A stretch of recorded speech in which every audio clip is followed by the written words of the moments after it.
evening and welcome to All About Sport, live from the top of the town studios in Colony Street, Cavan, on your local channel, cavantv.com. Each week we will include a wide variety of sport from all around County Cavan. And if you would like your sport featured on the show, simply contact drumlinmedia@gmail.com. On our show tonight, I am joined by Lorraine O'Neill, a well-known face around Cavan Town, and also Lorraine has recently won a very, very prestigious award. But Lorraine, I got the surname right, did I? O'Neill. Yes, I was thinking of God. Welcome to the show, Lorraine. It's great Thanks, to have Louise. you back on the show. Lorraine, you're a well-known face on Cavan TV. You've been on a lot of our shows. We've had you on All About Sport before, but we decided we'd have to get Lorraine back on the show because she's done fantastic work, and I'm sure a lot of our viewers out there have heard all about Run DMC. We had Lorraine on the show before telling us about it back in the summer, and she's here to tell us about the success of the show and also what she's been up to in the meantime. So Lorraine, thanks again for coming in. Thanks, Louise, for having me. You love coming into Cavan TV. I'm not nervous anymore. Not nervous anymore, yeah. It's relaxing now. So, you know, you were telling me Run DMC was the first year that it started up. Give us a little recap. A lot of viewers maybe were just watching this show, thought, you know, maybe heard about it, you know, saw the big signs around town, but or maybe unfamiliar really what it is. So just give us a recap what Run DMC is all about.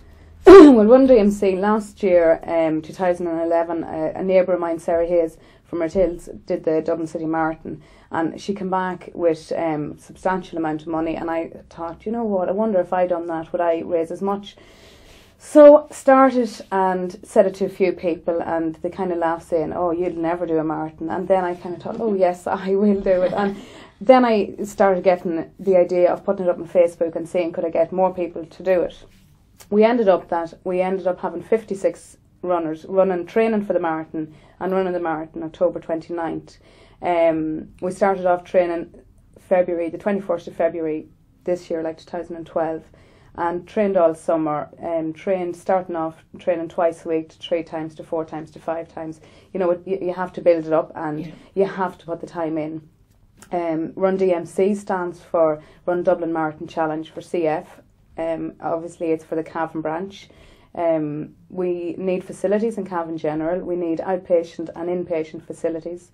Outpatient facilities for both adults and children, and separate units then for adults and children for inpatients. So these facilities are needed, and sometimes I think, like, you know, you have to get up your backside and just do get out something. there and do it. Yeah. I mean, if there's not people like you out there, then, you know, nothing will be done. I mean, we all have great intentions at the best of times, but to actually have that motivation, and, you know, your biggest motivation is Mia, your daughter, who suffers from Cystic Fibroses. Cystic Fibroses. So tell us about Mia anyway. She's, you know, she's had it, she was born with it. Yeah. Well, Cystic Fibroses it's a genetically inherited disease, which means that both your parents need to be carriers to have the disease. Myself and Terry are both carriers, and we have a 1 in 4 chance of having a CF child. Mia was born with Cystic Fibrosis. We didn't know until she got sick at 5 months, and then she was diagnosed at 7 months. Big shock. It was horrible at the time. And how did it affect her when, you know, at that age, at 5 months? What symptoms did she have? At 5 months, she got what would be like a flu, and then it went very much like croup or whooping cough, a very hard, you know, it was a cough, like, it wasn't, like, Mia didn't really have any other symptoms. And even looking back now, you know, it wasn't in my face that she had cystic fibrosis, even if I hadn't known anything about it. But she had this rasping cough, and we brought her to the doctor, and then I was into the hospital, and she just progressively got worse. And at that time, like, I will be, you know, thankful all my life to Dr. Alan Finan out in the hospital, because he saved her life. Like, she was a sick baby, like, it was horrendous. And then to find out she had cystic fibrosis was, it was horrible. It's right, I suppose even you're getting, like, kind of emotional even talking about it, I suppose bringing you back to, you know, that time when you kind of realise she has this and it's something she's going to have for life. How does it affect her now, like, at this point? She's how old now? She's 4. She was 4 in July. Okay, so she's a bubbly 4-year-old. Oh, she's wild. It hasn't affected her personality or her energy. No, as such. Nor does it. It doesn't affect cystic fibrosis. People with cystic fibrosis, it doesn't. Their personalities or their the way they can live their life, majority of the time, doesn't have to be changed. Like Mia's, the way it affects Mia, like, is every morning she has to get up and she has to, sit in a nebulizer for 20 minutes, 30 minutes, or whatever amount of nebs she has to have, and she has to have medication with all her food, and she needs medicine during the day, and I suppose she has a lot of medicine. Mia doesn't know anything about medicine. Mia, we have this thing in our house where both myself and Terry, we call her medicine what they are. So her nebs are her nebs, her crayon is her crayon. Mia's eyes light up when she gets a bottle of Calpol shown to her because she goes, oh, am I sick? I'm getting medicine. Mia's normal everyday medicine isn't medicine in her eyes. It's like part. It's part and parcel, and it's kind of like the way I would prefer it, because I think if you grow up with the idea that, oh, I'm on medicine, you grow up with the idea that you're sick. Yeah. Whereas Mia has a condition. She's not sick. Presently, she's not sick. She can get sick like any other child. And just when they get sick, when any CF gets sick, they have to mind themselves an awful lot more because they're more susceptible to infection. Mm-hmm. And that's where you have to keep them away from is infection. Okay. So this unit in Cavan, your aim basically for having the Run DMC is your aim is to raise money for the CF unit in Cavan. Yeah, with the HSC the way it is, like, and we all know, like, there's no money out there anymore and to do anything. But these facilities are needed, like, and we need isolated rooms, and we need this like a pure flow air where the air changes every few minutes, or it's not seconds, it changes. And it stops infection, or mostly stops the cause and run of infection. The outpatient facility would be what I would like the Run DMC to fund. The outpatient facility. So there is a facility is there a facility in place at present? No. Where the child, there's nothing, like, if a child with CF is ill, and needs treatment. Yeah. Where can they go? Well, if a child, like if Mia was sick at the minute, and I rang up Cavan General, they will do everything in their power to get her in private room. Like, CF patients can't mix with other. They can't mix with other patients.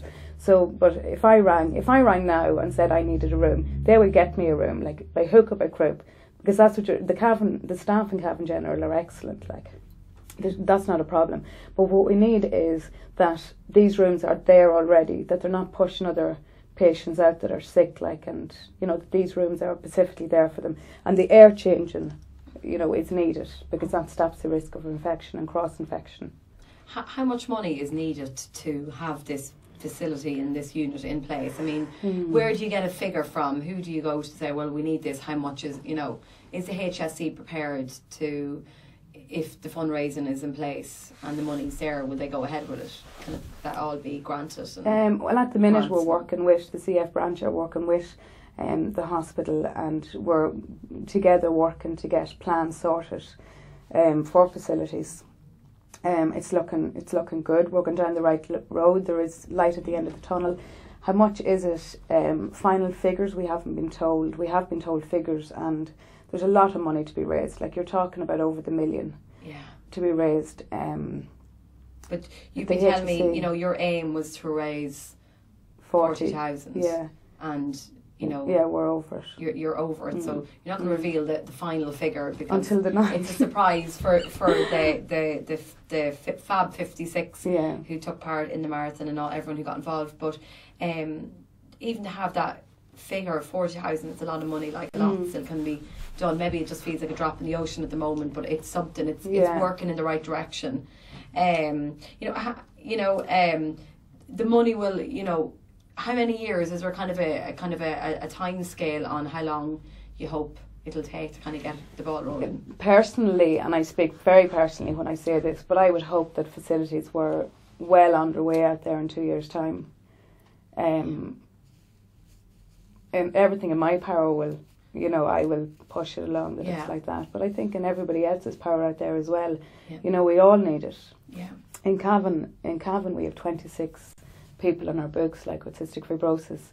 But that's Cavan. We have Monaghan, Longford, Leitrim and part of Meath. All feeding into that all now as feeding well. into Cavan General, like, so you know, it's not. Yeah, so it's really, we really need this now, sooner rather than later. Yeah, and Cavan has the second highest incidence per head of population, like Cavan has the second highest incidence with cystic fibrosis. So you're speaking about a disease that's, you know, coming up all the time. Like, you know, since Mia was diagnosed 4.5 years ago, there's been 4 other kids diagnosed. So it's like increasing all the time. Yeah.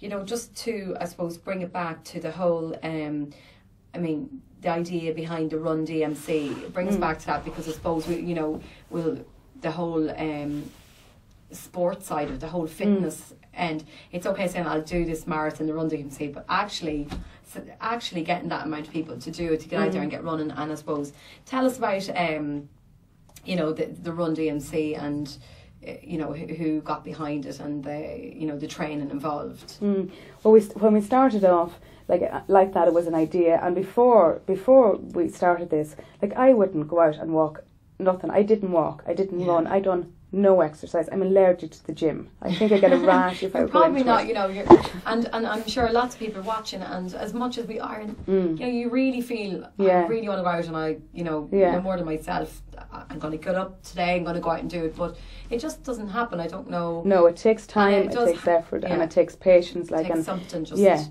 and there are days, like when we started, and I asked different people to train us.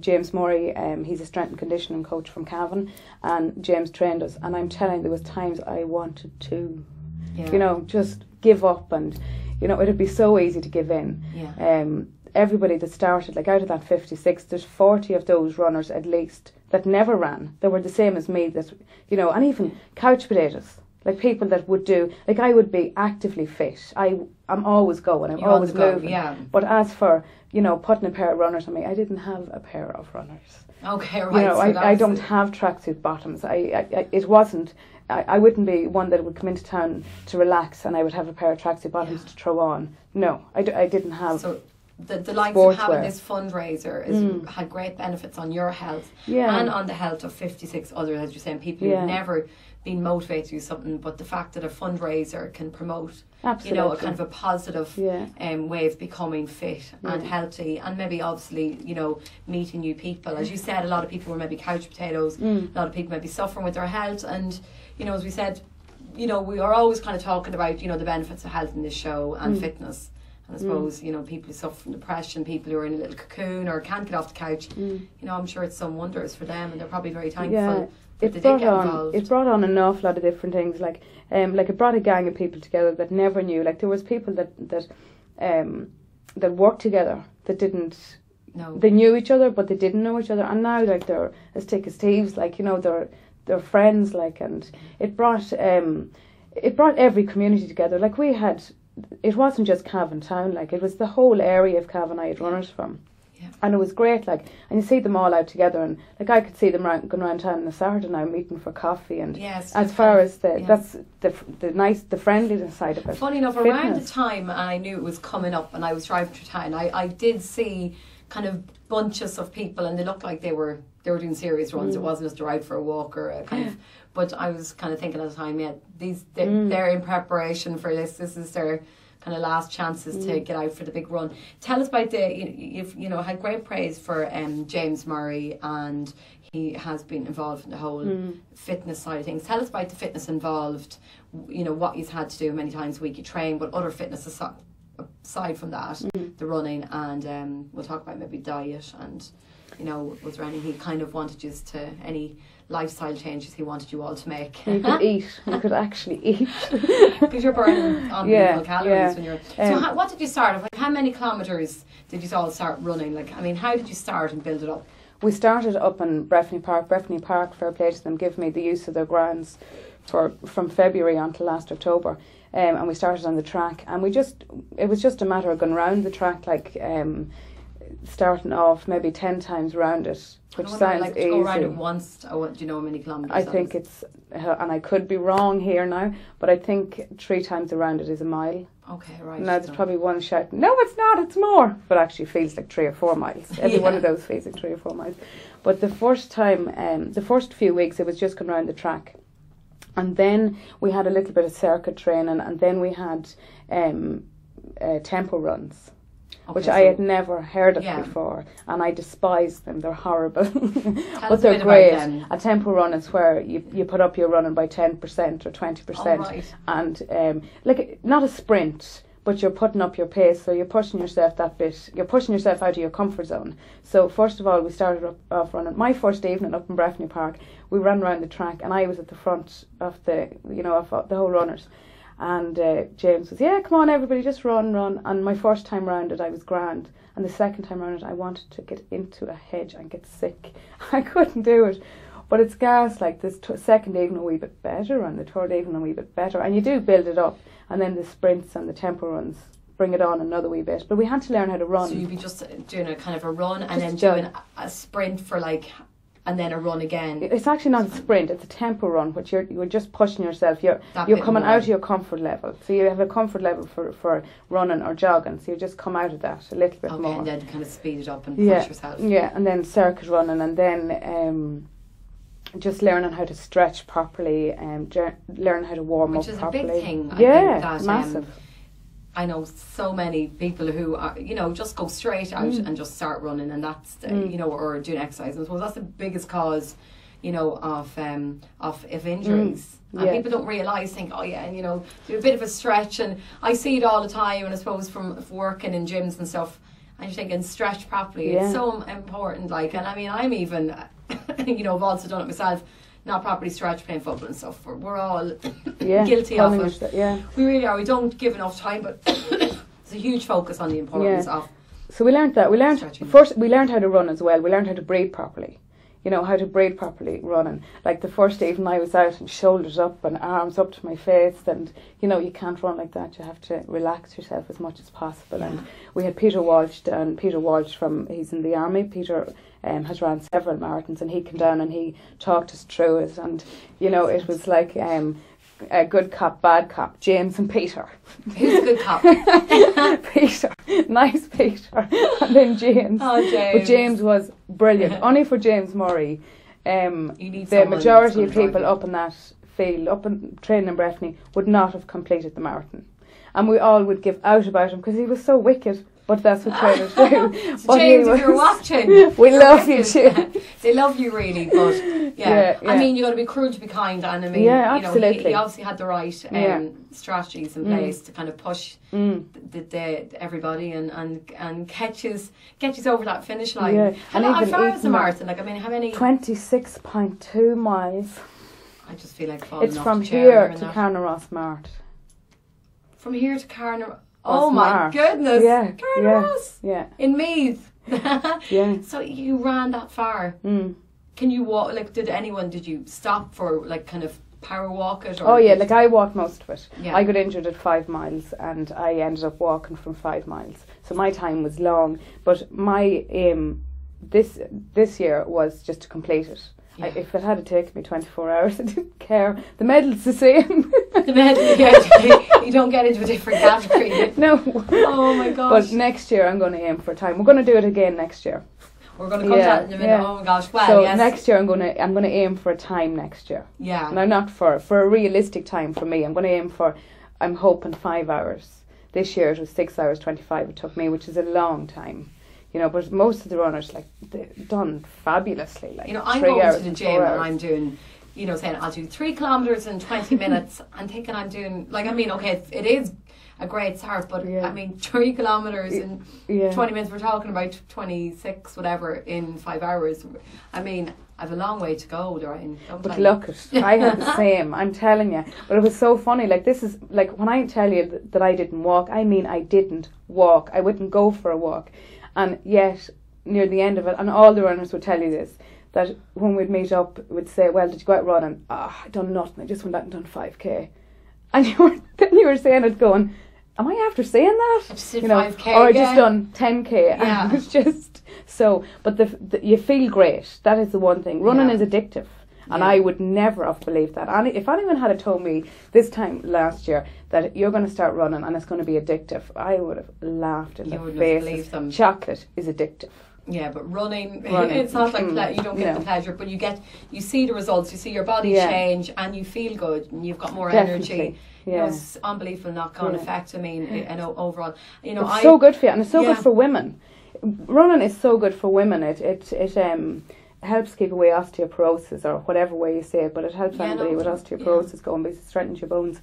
It can be quite hard, and your running can be quite hard on your body. But if you're properly trained, you know, if you warm up properly and you do all the things that you're meant to do, you know, running is very, very enjoyable, and it's great for the head. Yeah. Oh my God, it's great to get out there and no phones ringing and nobody grabbing at you and no me pulling at your leg. You know, I don't mean that. But it's great just to get out there and, you know. And it's free. That's the other part. You know, I pay for the gym, but this you know, is another Berkeley Park was €2 an evening. Oh, for sure. We had to cover James, because when James started, I said, you know, there's no point doing this for nothing, because your interest will go, and it will go. So, you know, it was €2 an evening, which is nothing. And like, that was it. And that was one thing. We tried to keep expenses down, you know, that it was no great expense to anybody, so. And it's great that you had James throughout the process and stuck by you and stuck with you. And as you said, €2 nothing. I mean, gym membership now is expensive. Yeah. But to get out and then to be part of a team. So what the kind of the male female divide? I mean, you had 56 runners. Was a lot. Was it? You know, majority female, or was no? It's half and half. Half and half. Yeah, half and half. And then what kind of age group are we kind of talking? The youngest was 20. Donald McGoldrick, my God. Donald McGoldrick, I think, was the youngest, and the oldest, I hope he's watching. I'm only joking. I'm not going to say his name, Ronan Flanagan. So Ronan, no, I'm only joking. I don't know who Ronan is, but I just have to give him that rub. No, the oldest was, Ronan needs, you know, a little bit of slang. The oldest was, I'm trying to think, should they have to have been 55? Yeah.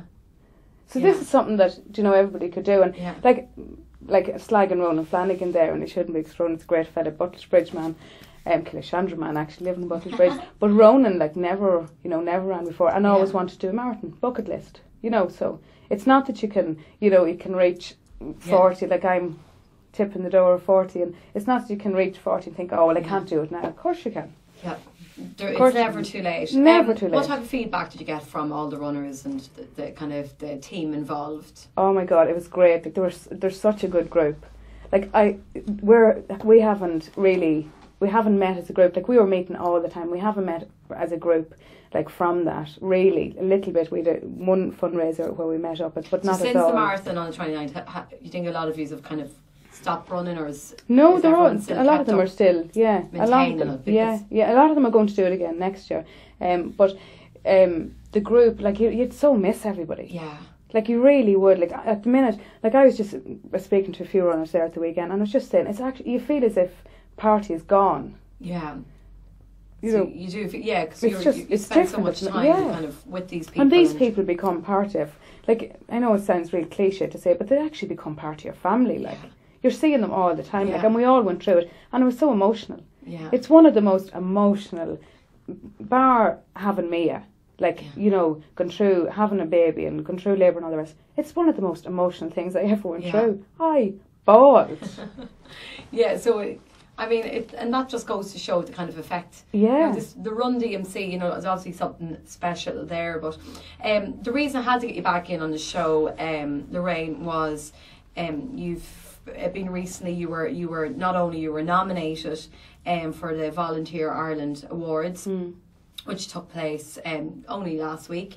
And when I was trying to get you into the show to say, come in and talk about your nomination, at that moment in time, you were not only just after being nominated, but you actually won the award. So, I mean, a massive congratulations. Thanks a million. You were in the category Campaigning and Awareness Award, is the award you won. I mean, you know, we're telling me you're up against, you know, well-established organisations. This is a big, you know, awards that is on every year.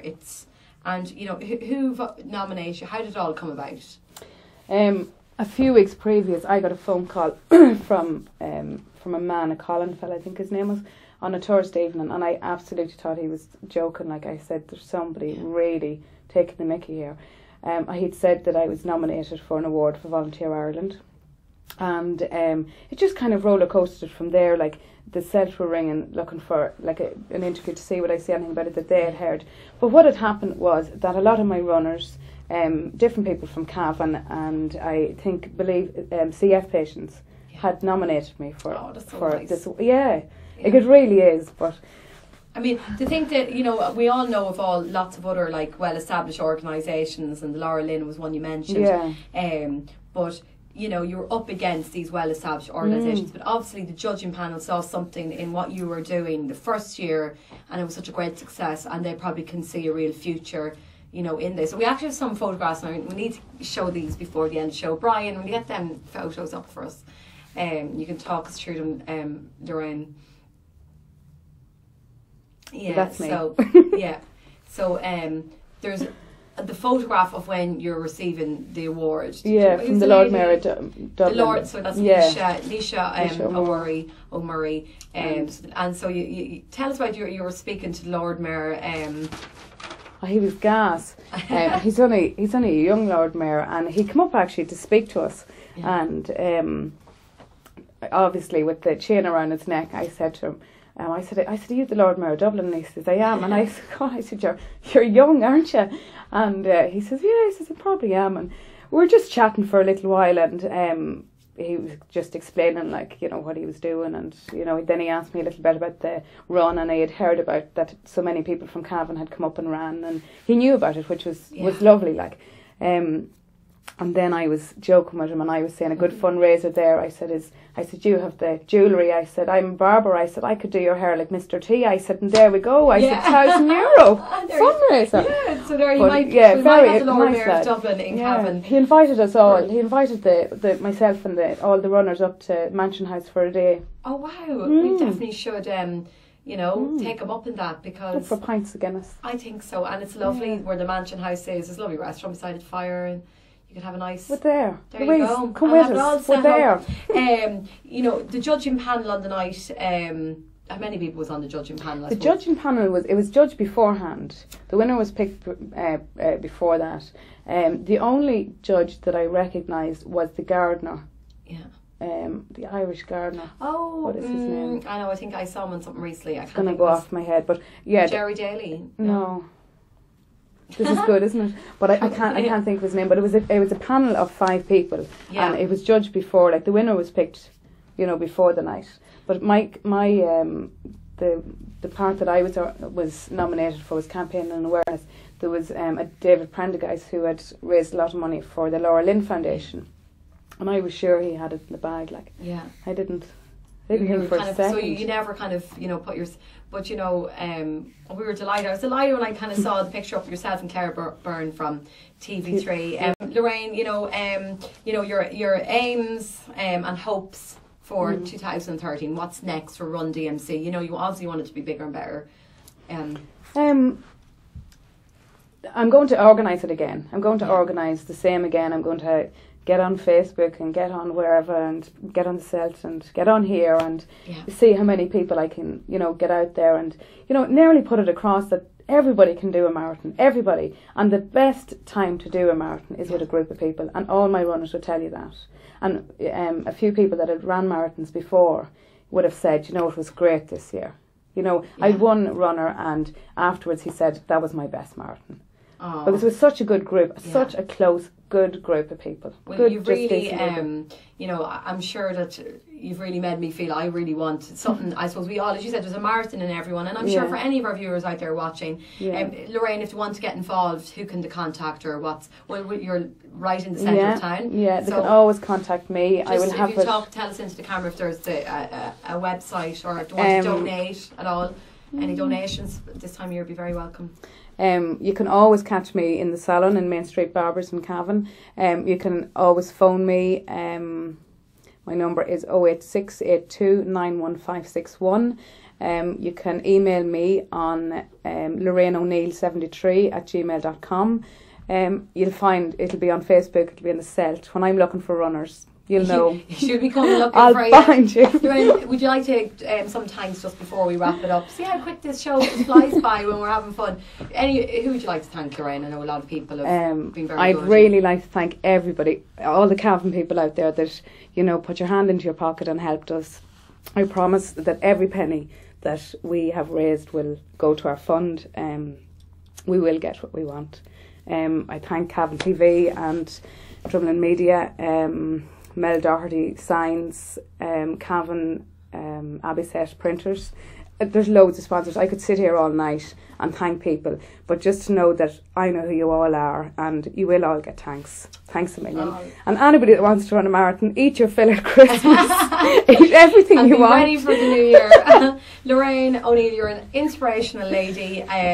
You know, you deserve that award, and we are delighted to have you here in All About Sport, sharing in your success. And we will have you back in the new year to tell us more about Run DMC. So thank you very much for coming. Thanks a million, Louise. So that's it. That is the end of the show for this week. I just want to wish all our viewers a very, very happy Christmas and a prosperous new year. Please stay tuned each week over the holidays, as we'll be showing some of All About Sport's best bits. So if there's anything you miss out on, you want to see it again, you've got to stay tuned for that. But I will be back again next Wednesday evening with our part 1 of our best bits. So for this week, it's goodbye from me, Louise O'Reilly.